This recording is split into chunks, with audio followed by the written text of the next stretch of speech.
Bismillahirrahmanirrahim. Assalamu alaikum dear students of class 9. Yesterday we started the second chapter of our chemistry book, chemical combinations, and we were studying the laws of chemical combinations, and we read that there are 4 laws of chemical combinations, in which we read the first law of conservation of mass. In detail we have studied the first law, और उसके according क्या था कि मास जो है वो जब भी कोई रिएक्शन हो रहा होता है, कोई भी कॉम्बिनेशन हो रहा होता है, मास can neither be created not be destroyed. जो मास है वो प्रिजर्व रहता है, वो जितना है वो उतना ही रहता है रिएक्टेंट्स का, और जो अगर आप मास कर लें और फाइनल प्रोडक्ट्स का अगर मास करें तो दोनों का मास आपको हमेशा सेम मिलेगा। No gain no loss, detectable कोई गेन या लॉस नहीं होता। और आज हमने पढ़ा है second law of constant composition, law of constant composition or law of definite या fixed proportion। According to this 18th century में कुछ केमिस्ट जो हैं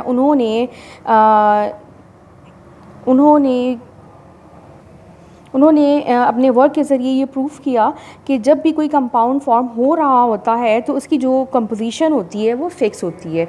यानी अगर दो एलिमेंट्स मिल के कोई नया कंपाउंड बना रहे हैं या दो कंपाउंड्स मिल के कोई नया कंपाउंड बना रहे हैं, तो जो कंपाउंड जो भी कंपाउंड बाहर बन रहा है तो उसमें जो एलिमेंट्स जो उनका मास है वो हमेशा फिक्स प्रोपोर्शन में ही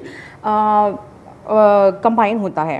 लाइक अगर आप पानी की बात करें तो आपको पता है कि पानी जो है वो आप रेन वाटर ले लें, आप कहीं से भी वाटर आप ऑब्टेन करते हैं तो उसका फार्मूला हमेशा आपको H2O ही मिलेगा, means 2 atoms of hydrogen and 1 atom of oxygen makes H2O means water। तो ये इसका मतलब ये नहीं है कि H2 यानी हाइड्रोजन और ऑक्सीजन इसके अलावा वे में कंबाइन नहीं हो सकते, इट इज़ ऑल्सो पॉसिबल। लेकिन हम जो बात कर रहे हैं एक कंपाउंड की बात करें, अगर हम कंपाउंड वाटर की बात कर रहे हैं तो वो हमेशा उसका फार्मूला हमेशा यही होगा, उसका जो मास का प्रोपोर्शन है वो यही होगा।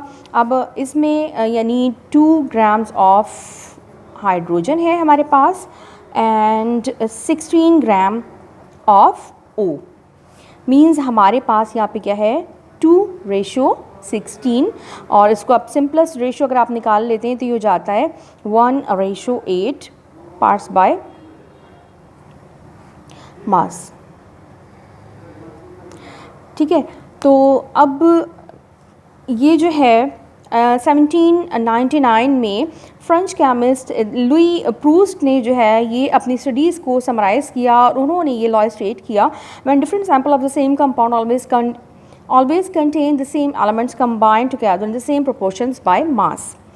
इसके बाद जो है अर्लीस्ट इलस्ट्रेशन जो हमें इस लॉ की मज़ीद मिलती हैं, जो जिसमें डेफिनेट प्रोपोर्शन के बारे में हमें मज़ीद जो प्रूफ्स मिलते हैं, उस सिलसिले में जो एक स्वीडिश केमिस्ट हैं जे ब्राज़िलियस, उनका वर्क हमें नज़र आता है, जिन्होंने क्या किया कि 10 ग्राम ऑफ लैड या प्लम्बियम लेड को लेके उन्होंने different amount of sulphur, like उन्होंने फर्स्ट टाइम उन्होंने for example 10 gram of lead plus 20 gram of sulphur लिया।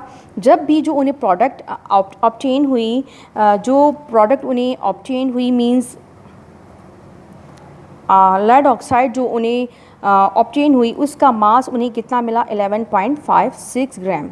जो अब इसमें 11.6 में से 10 ग्राम जो है वो तो प्लम्बियम यानी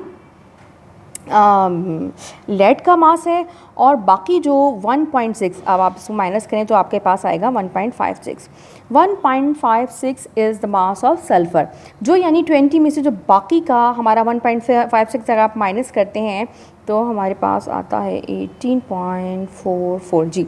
तो 18.44 ग्राम ऑफ जो सल्फ़र 18.44 ग्राम ऑफ सल्फ़र जो है वो रिमेन अनयूज्ड, वो यूज़ नहीं हुआ, वो प्योर अपना सल्फ़र एलिमेंट की फॉर्म में ही एज इट इज़ मौजूद रहा। उन्होंने हालांकि 10 ग्राम ये लिया, और मैं ये मतलब ये उन्होंने किया था या नहीं किया था ये मुझे नहीं मालूम, लेकिन उन्होंने डिफरेंट मासेस जो है वो यूज़ किए थे। यानी उन्होंने प्लम्बियम का मास जो है वो फिक्स रखा 10 ग्राम, और बाकी जो है वो मास को वेरी करते रहे, सल्फ़र के मास को वेरी करते रहे, कभी घटा दिया कभी बढ़ा दिया, और उन्होंने देखा कि जब भी जो प्रोडक्ट फाउंड हो रही है हमारे पास उसका मास 11.56 है। कौन सी प्रोडक्ट हमारे पास फॉर्म हो रही है? Lead sulphide. तो और जो बाकी यानी जो एक्स्ट्रा सल्फ़र थी वो अनयूज़ रही, वो प्योर फॉर्म में, प्योर एलिमेंट की सूरत में मौजूद रही। इसके बाद जो है इसके बाद अच्छा ये इन्होंने डिफरेंट एक्सपेरिमेंट इसके किए। इसका मास यानी प्लम्बियम का मास जो है वो 10 ग्राम फिक्स रखा और सल्फ़र का वेरी करते रहे, उसको उन्होंने 2 ग्राम ले लें, आप कुछ भी आप कंसिडर कर लें कि यानी डिफरेंट एक्सपेरिमेंट उन्होंने किए जिसमें हर दफ़ा वो उसका मास को वेरी कर देते थे। फिर उन्होंने क्या किया, उन्होंने 18 ग्राम की जो यहाँ पे आपको नज़र आ रहा होगा Berzelius experiment illustrating the law of definite proportions, इसमें देखें ये है असल जो फॉर्मेशन हो रही 10 gram of lead plus 1.56 gram of sulphur makes 11.56 gram of lead sulphide. अब उन्होंने डिफरेंट, मैंने आपको बताया कि एस जो है उसकी अमाउंट चेंज करते रहे, उसका मास चेंज करते रहे। फिर उन्होंने जब देखा उन्होंने कि हमेशा 11.6 ही फॉर्म हो रहा है, तो फिर उन्होंने एक और एक्सपेरिमेंट करके देखा कि उन्होंने अब जो है प्लम्बियम का मास चेंज कर दिया। उन्होंने अब प्लम्बियम का यानी लेड का मास चेंज कर दिया और उसको 18 ग्राम कर लिया। और अब इन्होंने सल्फ़र का जो वो अज्यूम उन्होंने किया था कि 11.56 में शायद 1.56 जो है वो सल्फ़र का मास होगा, जब वो उन्होंने अज्यूम किया था, अब उन्होंने वो मास लिया 1.56 ग्राम ऑफ सल्फ़र का लिया इन्होंने। और अब जो प्रोडक्ट बनी उनके पास, प्रोडक्ट तो ज़ाहिर है वही बनी प्लम्बियम सल्फाइड, लेड सल्फाइड, लेकिन अब जो प्रोडक्ट बन रही है उनके पास उसमें भी उन्होंने देखा कि जो फॉर्मेशन हो रही है वो हो रही है, उसके पास जो अमाउंट आ रहा है मास 11.56 ग्राम ही आ रहा है। यानी हमारे पास 1.56 जो है, यहाँ से मैं पता चल गया, कंफर्म हो गया कि 1.56 सल्फ़र ग्राम जो है वो रिएक्ट करके वो 10 ग्राम प्लम्बियम से ही रिएक्ट करता है। अब जो ये बाकी का 8 ग्राम था यहाँ पे, वो जो है वो अनयूज रहा, वो प्योर एलिमेंट के फॉर्म में ही मौजूद रहा। हैंस प्रूव्ड कि जो जब भी कोई एक कंपाउंड बन रहा होता है तो उसके अंदर हमेशा जो भी उसके कंपोनेंट्स हैं वो हमेशा एक फ़िक्स प्रोपोर्शन ऑफ मास के तहत जो है आपस में कंबाइन होते हैं। ठीक है, उम्मीद आप लोगों को समझ में आ गया होगा। नेक्स्ट हम आ जाते हैं लॉ ऑफ मल्टीपल प्रोपोर्शन। अब ये लॉ ऑफ मल्टीपल प्रोपोर्शन क्या है? Law of multiple proportion states that if two elements combine to form more than one compounds, the masses of one element that combine with a fixed mass of the other element are in the ratio of small whole numbers or simple multiple ratio। अच्छा जनाब, अब हम इसकी बात करते हैं इनके according. जैसा कि मैंने मेरे ख्याल में ज़िक्र किया था, नहीं किया तो खैर कर लेती हूँ कि ज़रूरी नहीं कि H2 के हाइड्रोजन और ऑक्सीजन हमेशा मिलके वाटर ही बनाएं। हम उस कंपाउंड वाटर की बात कर रहे हैं कि उसमें हमेशा इनकी कंपोजिशन जो है वो ऐसी ही होगी, ये 1:8 के मास रेशो से ही हमेशा कंबाइन होंगे। लेकिन ये also possible, it is also possible कि हाइड्रोजन और ऑक्सीजन मिलके कोई दूसरा कंपाउंड बना लें, या कार्बन, जो सबसे कॉमन इसकी एग्जांपल आपको मिल जाएगी जहाँ पे दो सेम एलिमेंट डिफरेंट प्रोपोर्शन से कंबाइन होके, मल्टीपल प्रोपोर्शन से कंबाइन होके तो अलग अलग जो है प्रोडक्ट्स बना रहे होते हैं। बहुत कॉमन है और आप लोग बचपन से इनमें से एक नाम तो बहुत शुरू से पढ़ रहे हैं, दूसरा भी आई एम श्योर आप लोगों ने पढ़ा हुआ है, carbon dioxide and carbon monoxide. जैसा कि आपको अगर इसका सिंबल नज़र आपका इसको फार्मूला नज़र आ रहा है, उसी से आपको समझ में आ रहा होगा कि डाई का मतलब 2 होगा और मोनो मीन्स 1। तो अब ये जो है कार्बन डाइऑक्साइड और कार्बन मोनोऑक्साइड, ये दोनों दो अलग अलग कंपाउंड्स हैं और ये जो है अपनी प्रॉपर्टीज़ में टोटली एक दूसरे से डिफ़र करते हैं फिज़िकली और केमिकली। इनकी जो केमिकल कंपोजिशन है वो ज़ाहिर में नज़र आ रही है डिफरेंट है। फिज़िकल उनकी जो कंपोजिशन, उनकी उसके जो करैक्टरिस्टिक्स हैं वो भी डिफरेंट हो जाते हैं, उसकी प्रॉपर्टीज़ भी टोटली डिफरेंट हो जाती हैं। कार्बन डाइऑक्साइड आपको पता है कि प्लांट्स के लिए यूज़फुल है, लेकिन हमारे लिए जो वो हेल्दी नहीं है और इसका जो है एनवायरनमेंट में एक हद से बढ़ जाना जो है वो हार्मफुल है। इसका कार्बन मोनोऑक्साइड जो वो और भी ज़्यादा हार्मफुल है। ये जो हमारे व्हीकल्स वगैरह हैं इनसे जो गैस जो है वो निकल रही होती है, जनरेटर, डीजल जनरेटर, ट्रक्स वगैरह, इनमें से जो गैस निकलती है वो कार्बन मोनोऑक्साइड है, क्योंकि हमारे इंजन में जो है कंबस्शन रिएक्शन में ये O जो मज़ीद जो है वो कंज्यूम हो रहा होता है। अच्छा जनाब, तो अब इस लॉ के अकॉर्डिंग क्या कहा इन्होंने कहा कि जब दो एलिमेंट्स कंबाइन होते हैं तो उसमें उसमें जब किसी एक फिक्स मास से, यानी एक एलिमेंट का मास फिक्स अगर है, तो जो दूसरे एलिमेंट के मासेस हैं, यानी अब अच्छा इसके मासेस क्या होते हैं, कार्बन का जो मास होता है वो है 12 ग्राम, ठीक है।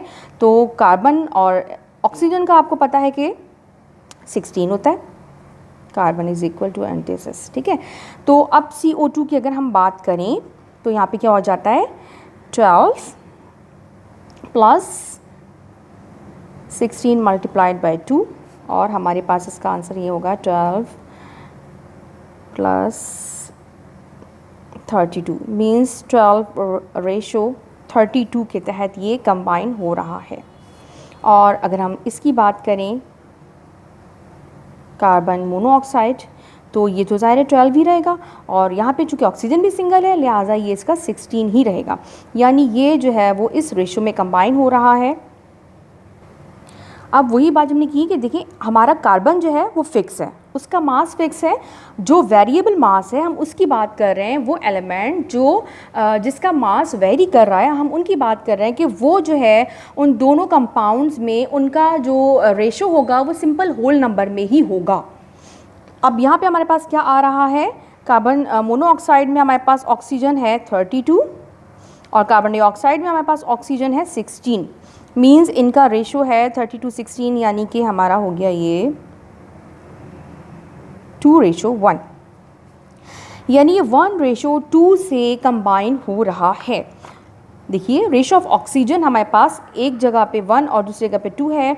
The different masses of oxygen 16 and 32 which combine with the fix mass of carbon, carbon का मास यहाँ पे फिक्स है, आपने देखा कि कार्बन दोनों दफ़ा 1 ही है, are in ratio of 16:32 and that is 1:2 which is simple whole number। क्या कहा था हमारे पास, इसमें कहा गया था कि जो एक फिक्स मास है, एक एलिमेंट का मास फिक्स अगर है तो जो दूसरा जो कंबाइन हो रहा है उसके मास का जो रेशो है आपस में वो स्मॉल होल नंबर में होगा, ठीक है। इसके अलावा हम इसकी एक और एग्जांपल देख लेते हैं। Another illustration of this law is the formation of water H2O and H2O2, जिसको हम कहते हैं हाइड्रोजन पर ऑक्साइड, या फिर हम इसको क्या कहते हैं, इसके अलावा कहते हैं हम इसको ऑक्सीडाइज्ड वाटर। H2O2 इसका नाम होता है हाइड्रोजन पर ऑक्साइड, या फिर इसको हम ऑक्सीडाइज्ड वाटर भी कहते हैं। जी जनाब, तो इसमें आप देख सकते हैं कि यहाँ पे भी हमारे पास H का जो मास है वो फिक्स है, H2O एंड H2O2 दोनों कंपाउंड्स में हमारे पास हाइड्रोजन का मास फिक्स है और ऑक्सीजन का मास जो है वो वेरी कर रहा है। यहाँ पे हमारा इसका मास क्या है 2 ग्राम, और ऑक्सीजन का आपको पता है 16 ग्राम, क्योंकि यहाँ पे 1 एटम है, और यहाँ पे हमारे पास इसका भी 2 ग्राम ही है, और यहाँ पे हमारे पास इसका हो गया 32 कहाँ से आ गया ये आपको पता होगा, ठीक है। इसका हो गया यहाँ पे, चूँकि यहाँ पे 2 एटम्स हैं लिहाजा हमने उसको, इसका मास आ गया 32। अब हमने इन दोनों का रेशो देखा तो इनका रेशो वही रहा, आपस में कंबाइनिंग, इनका रेशो कंबाइन आपस में नहीं हो रहे, लेकिन इनका आपस में जो रेशो है वो वही आ रहा है, simple small whole number.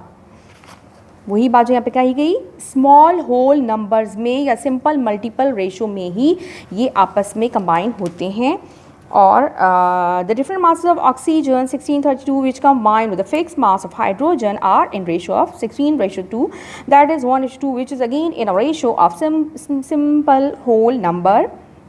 The excellent illustration of law of multiple proportion is furnished when the elements nitrogen and oxygen combine together to form a series of 5 oxides of nitrogen in which these two elements are present in different proportions।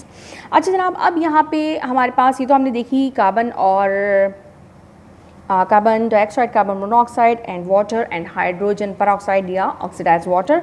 आगे हमारे पास है nitrogen और इसकी nitrogen and oxygen की different product. और nitrogen और oxygen ये दो एलिमेंट्स मिलके आपस में मिलके 5 डिफरेंट कंपाउंड्स बनाते हैं। और वो कौन कौन से कंपाउंड्स हैं? They are nitrous oxide N2O, जिसमें हमारे पास दो एटम नाइट्रोजन के और एक ऑक्सीजन का है।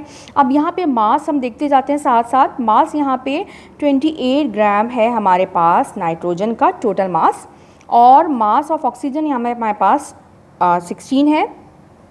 इसके बाद फिक्स मास ऑफ नाइट्रोजन, क्योंकि नाइट्रोजन का मास, चलिए हम पूरा पढ़ लेते हैं फिर उसके बाद बात करते हैं इस बारे में। दूसरा प्रोडक्ट है हमारे पास, कंपाउंड हमारे पास नाइट्रोजन ऑक्साइड यानी NO। इसमें हमारे पास नाइट्रोजन एक और ऑक्सीजन भी एक ही है। उसके बाद हमारे पास आ जाता है नाइट्रोजन ट्राईऑक्साइड। ट्राई का मतलब सिंपल आपको नज़र आ रहा है 3, N2O3। यहाँ पे हमारे पास नाइट्रोजन वही 28 है जैसे पहले ऊपर नाइट्रस में था, और ऑक्सीजन का जो है वो 48 हो गया, 16 3 ज़ा 48। इसके बाद नाइट्रोजन टेट्रा ऑक्साइड 28 एंड 64। यहाँ पे टेट्रा का मतलब होता है 4। नाइट्रोजन पेंटा, पेंटा का मतलब 5 होता है, N2O5। अब देखिए यहाँ पे हमारे पास सिर्फ एक जगह हमारे पास नाइट्रोजन का एक एटम था, बाकी सब जगह हमारे पास 28 था। और मास ऑफ ऑक्सीजन हमारे पास हर जगह वेरी कर रहा है, यहाँ पे 2 जगह सेम है, बाकी सब जगह बढ़ रहा है, 16 16 48 64 एंड 80। अब हमने अगर नाइट्रोजन का मास अगर हम फिक्स कर लेते हैं 14, यानी मिनिमम 14 तो होगा ही।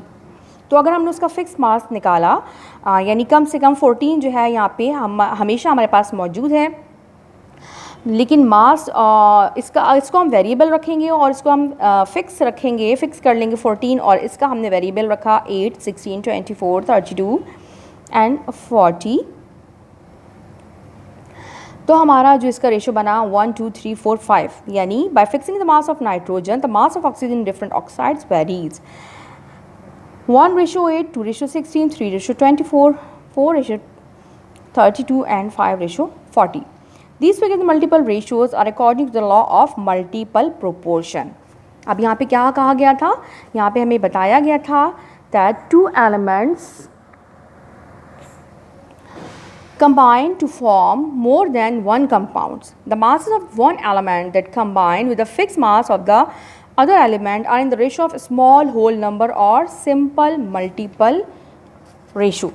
वही स्मॉल होल नंबर हमारे पास नज़र आ रहा है। ये ऑक्सीजन का जो है वो आपको नज़र आ रहा है, ऑक्सीजन के जो है वो रेशो हैं, यानी 8 को हमने सिंपल 1 कर लिया, 16 का 2 हो गया, इसका 24 का 3, 32 का 4 और 40 का 5, जो हमने यहाँ से ये वैल्यूज़ ली हैं। वही बात दोबारा सिंपल या स्मॉल होल नंबर्स के तहत ही ये कंबाइन होते हैं। उम्मीद आपको समझ में आ गया होगा, and I think it's enough for today. Law of reciprocal proportion इंशाल्लाह हम कल पढ़ेंगे। कोशिश कीजिएगा अगर हो सके तो इसको आप रीड कर लीजिएगा ताकि आपको ज़्यादा बेहतर अंदाज में समझ में आ सके। टेक केयर, अल्लाह हाफ़िज़।